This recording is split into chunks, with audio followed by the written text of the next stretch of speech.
కాదు cinema DJ first part చూసాము, ఇప్పటికీ టీవీలో రన్ అవుతూనే ఉంది, ఇంకా ఎంజాయ్ చేస్తానే ఉన్నారు. ఆ డైలాగ్ డెలివరీ పిల్లలకి ఇప్పటికీ మంచి ఫ్యాన్స్ ఉన్నారు. అది పార్ట్ 2 ఎలా ఉందంటే ఐస్ ఒక 75% క్లోజ్ చేసి చూస్తే బొమ్మ బ్లాక్ బస్టర్ అన్నమాట. సో చాలా బ్రహ్మాండంగా ఉంది. ఇంకా అనుపమ అయితే మాత్రం కుర్రోళ్ళ గుండెల్లో పెద్ద గుణపం దింపింది. రాధిక క్యారెక్టర్ గా నక్క అన్నమాట చెప్పాలంటే. సో డైలాగ్ డెలివరీ కానీ, సో ఫోటోగ్రఫీ కానీ, అసలు ఆ డైలాగ్స్ రాసిన వాళ్ళు ఎవరో కానీ చాలా బ్రహ్మాండంగా ఉందండి. అంటే రాధిక అనే క్యారెక్టర్ ఒక మనిషిని మింగితే బొక్కలు బయటకు వస్తుంది అనమాట. అసలు డైలాగ్స్ చాలా బాగా కనెక్ట్ అవుతుంది. సో నాకు బాగా అంటే మీరు అందరూ నీరసంగా ఉన్నారు, నేను చెప్పలేకపోతున్నాను. కొంచెం హుషారు ఉంటే నాకు కొంచెం హుషారు వస్తుంది. సో బాగా ఇచ్చిన మెసేజ్ ఏంటంటే పెళ్లి కాకముందే ఎవరు కూడా తల్లి తండ్రి అవ్వద్దని చూపించాడు అనమాట.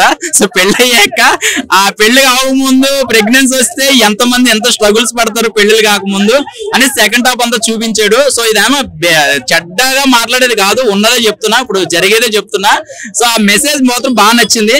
సో ఫస్ట్ లో మనకి ఫస్ట్ పార్ట్ అంతా కూడా డీజీటీలో చూసినట్టు అనిపించింది. హీరోయిన్ ఒక్కటే మారంటే ఉంది కానీ ఇంకా పార్ట్ అంటే సెకండ్ ఇంటర్వెల్ తర్వాత మాత్రం ఒక మాఫియా మచ్చేజింగ్లు అని అవన్నీ ఇవన్నీ కొంచెం కొత్తగా చూపించాడు.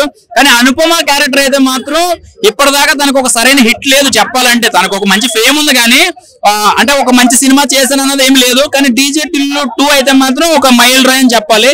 సో ఈ సినిమాకి వంక పెట్టడానికి ఏం లేదండి. ఒకటే ముక్కలో చెప్పాలంటే ఒక బ్రహ్మాండమైన సినిమా, ఎంటర్టైన్మెంట్ సినిమా. దీనికి పార్ట్ 3, 4 వచ్చినా దీనికి స్టోరీ అవసరం లేదు చెప్పాలంటే. ఫస్ట్ అలా రన్ అయిపోతూ ఉంటది. మనోడు చేసే యాక్టింగ్ న్యాచురల్ గా ఉంటది, డైలాగ్ డెలివరీ కొంచెం కామెడీగా ఉంటది కాబట్టి సో బాగుంది.